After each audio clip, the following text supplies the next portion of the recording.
Jika teman-teman ingin belajar bahasa Arab, khususnya sorof dan uslub, dari awal, dari dasar, secara bertahap, berurutan dan sistematis, silakan buka channel kami yang baru, yakni channel AM Mahya TV. Silakan cari di YouTube, lalu scroll video dari bawah. Silakan simak A1, A2, A3, dan seterusnya, lalu B1, B2, B3, dan seterusnya, C1, C2, C3, dan seterusnya, dan uslub awal 1, uslub awal 2, uslub awal 3, dan seterusnya.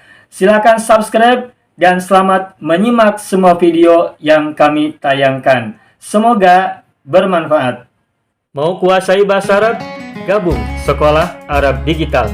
Sistematis, mudah, dan bertarget. Belajarnya dari awal hingga lanjutan. Dari dasar hingga pintar.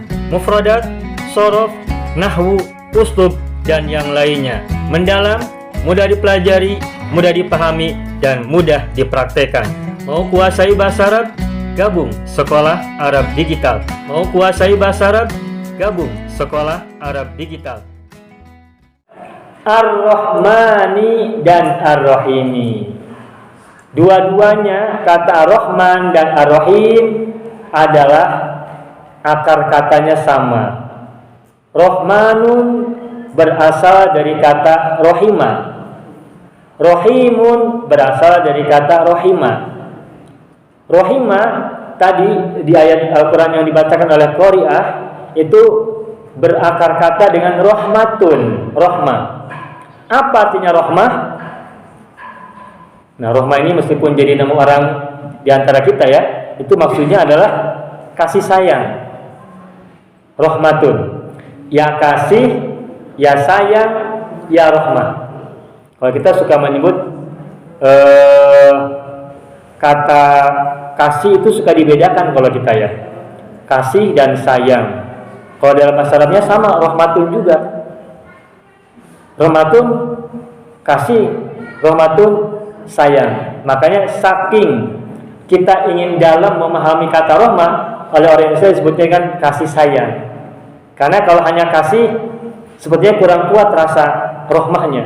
Maka biar kuat jadi sekaligus ya kasih, ya sayang. Nah, baik kasih maupun sayang itu tercakup dalam makna rahmah. Tetapi di Al-Quran surat ayat Basmalah itu Allah bedakan antara Rahman dan Rahim.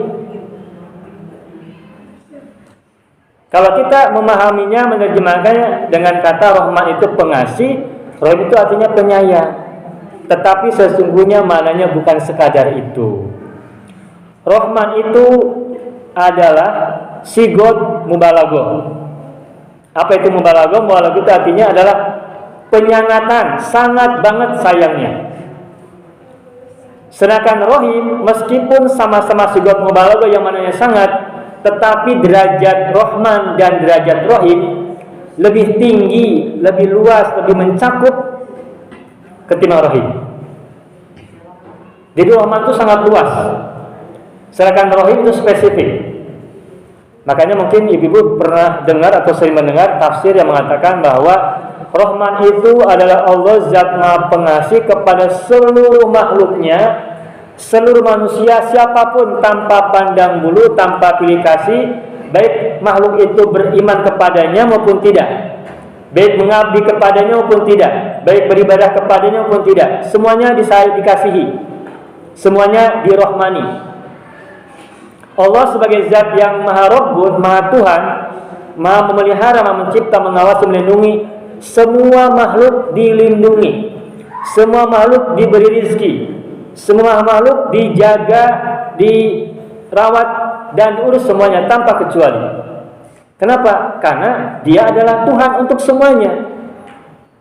Dan karena dia adalah Tuhan untuk semuanya, maka Allah sebagai zat yang maha Rahman itu memberi rezeki kepada semuanya tanpa kecuali, dan berlaku hukum Allah sebagai Rahman. Artinya berlaku hukum sebagai Allah sebagai Rahman, maka zat Rahman ini, Allah yang Maha Rahman ini, dia tidak membeda-bedakan makhluknya dengan apapun selagi memenuhi mengikuti aturan main rahmaniyah Allah. Allah berikan ketetapan, barang siapa berbuat baik maka dia akan mendapatkan kebaikan. Ini berlaku untuk semua manusia.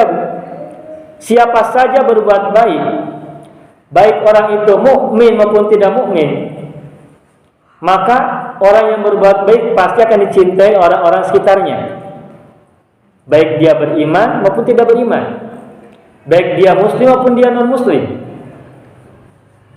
Ketika ada orang suka berbuat baik kepada orang lain, maka orang lain pasti menyukai orang yang berbuat baik, beriman ataupun tidak beriman. Sebaliknya, kalau ada orang suka berbuat buruk kepada orang lain, baik orang itu muslim maupun tidak muslim, beriman ataupun tidak beriman, maka orang sekitarnya pasti tidak akan suka kepada dia. Itu hukumnya.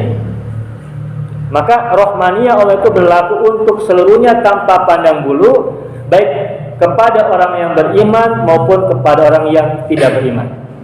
Maka kalau kita ingin dapatkan rahmaniyah Allah, maka kita harus mengikuti aturan main rahmaniyah Allah. Siapa berbuat baik, maka dia akan dapatkan kebaikan. Barang siapa berbuat buruk, maka dia akan dapatkan keburukan. Itu berlaku umum. Karena itu adalah sifat rahmaniyah Allah yang sudah ditetapkan kepada seluruh semesta tanpa kecuali. Itu rahmaniyah, umum sifatnya. Maka tidak ada pandang bulu. Dan karena itulah Allah menjadi Tuhan untuk semuanya, tidak dibedakan. Nah, lalu apa makna rahim? Nah, kalau rahim maknanya spesifik, yakni hanya kasih sayang yang Allah berikan hanya kepada orang-orang yang memiliki nilai khusus di matanya, yang biasa disebut sebagai orang-orang yang beriman kepadanya, baik iman dalam pengertian yang umum luas maupun iman yang dalam pengertian yang sangat ketat, sangat khusus. Maka kalau kita ingin dapatkan sifat rohimiyah Allah, berarti kita harus mengikuti aturan main untuk mendapatkan sifat rohimiyah Allah. Sebagaimana kita di sini ada banyak orang, ini kita berlaku hukum umum. Kepada semuanya kita berbuat baik tanpa kecuali.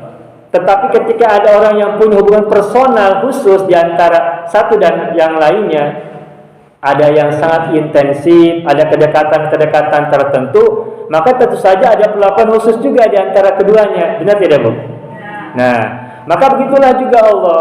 Ketika hambanya memperlakukan Allah dengan khusus, maka Allah juga akan memperlakukan dia juga dengan khusus. Ketika manusia mendekati Allah dengan cara-cara tertentu sesuai anjurannya, maka Allah juga akan berikan kepada dia perhatian yang juga khusus.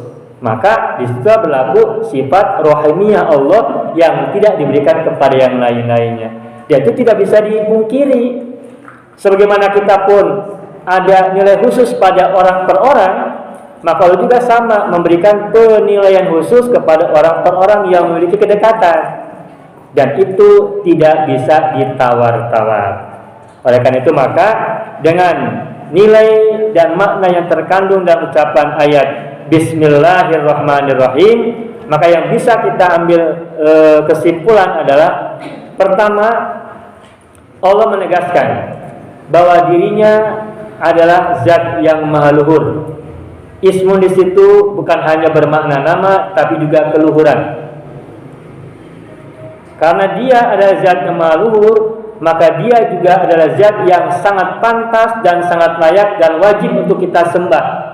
Karena Allah berasal dari kata ilahun, yang artinya adalah zat yang disembah. Bukan semata-mata dia sebagai zat yang memberi kita rizki, tapi dia juga adalah zat yang paling pantas dan satu-satunya yang paling berhak untuk disembah. Maka penghambaan kita semuanya hanya untuk Allah semata-mata, tidak untuk yang lain. Yang ketiganya, kita harus memahami bahwa Allah itu kasih sayangnya meliputi segala sesuatu tanpa pandang bulu. Itulah yang disebut dengan nikmat umum, berlaku tanpa kecuali, dan hukum aturan main di situ berlaku hukum-hukum umum. Hukum sosialnya umum, hukum alam-alamnya juga bersifat umum, tanpa pandang bulu. Itu sifat rahmaniyah. Yang terakhir, yang keempat adalah sifat rahimiyah Allah, berlaku secara khusus untuk orang-orang yang khusus. Nah, mudah-mudahan kita semua termasuk orang-orang yang pertama mengakui, meyakini, mengimani Allah sebagai Rabbun yang maha luhur, dan juga mengakui, mengimani, mendekati Allah sebagai zat yang disembah. Dan juga kita meyakini Allah memiliki sifat rahmaniyah yang sayang kepada semua makhluknya tanpa kecuali. Dia tidak beda-bedakan semuanya, sehingga kita pun tidak boleh beda-bedakan manusia berdasarkan apapun, sukunya, bangsanya, agamanya, apapun, kalau untuk konteks kasih sayang yang bersifat umum. Sehingga kita kalau misalkan punya rezeki, kita pun tidak boleh beda-bedakan, ini mah muslim, ini mana muslim. Ketika semuanya harus kita beri rezeki, harus kita bantu, maka tidak boleh dibeda-bedakan agamanya apa, bangsanya apa, sukunya apa. Sebagaimana juga Allah punya sifat rahmaniyah. Kita pun harus sama, tidak boleh beda-bedakan manusia sebagai manusia. Ketika dia butuh makan dan dia tidak punya kemampuan untuk mendapatkannya, kita tidak boleh bedakan untuk memberi makan kepada si A, si B berdasarkan agamanya, sukunya, bahasanya, dan sebagainya. Tetapi kita juga paham bahwa selain ada hukum umum, ada juga hukum khusus, yakni perlakuan khusus kepada orang-orang yang khusus. Sehingga kita semoga termasuk juga orang-orang yang dilihat oleh Allah sebagai orang-orang yang khusus, agar kita layak mendapatkan nikmat-nikmat khusus dan juga kasih sayang khusus dari Allah sebagai zat yang maha rahim. Begitu.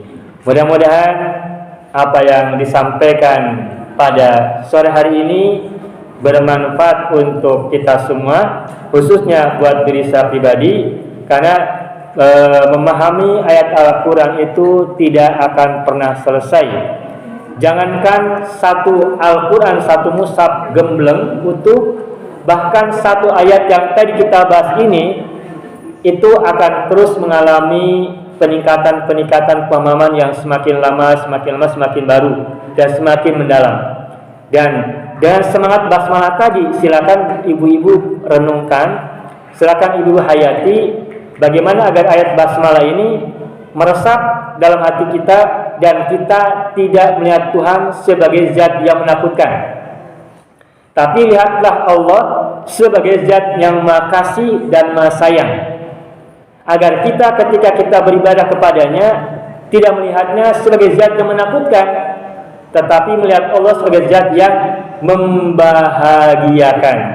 Agar kita nyaman berdekatan dengannya, agar kita nyaman dan tenang ketika mendekatkan diri kepadanya, ketika sholat nyaman, ketika beribadah yang lainnya juga nyaman, hati tenang, hati tentram, hati rela berbuat baik dengan penuh kerelaan dan keriduan. Ketimbang beribadah dengan ketakutan, jauh lebih baik kita beribadah dengan kedamaian, dengan kesenangan dan hati yang lapang.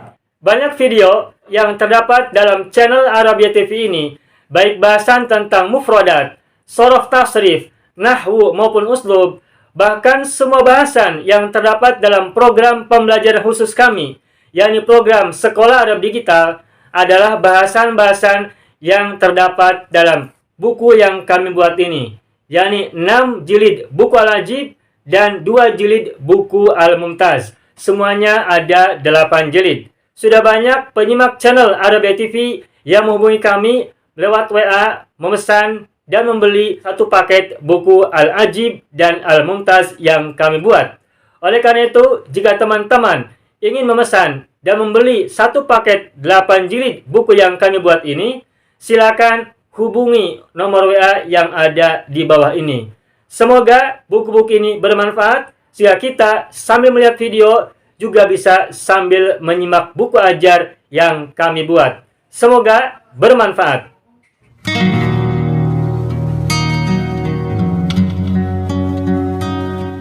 Mau kuasai bahasa Arab? Gabung Sekolah Arab Digital. Mau kuasai bahasa Arab? Gabung Sekolah Arab Digital.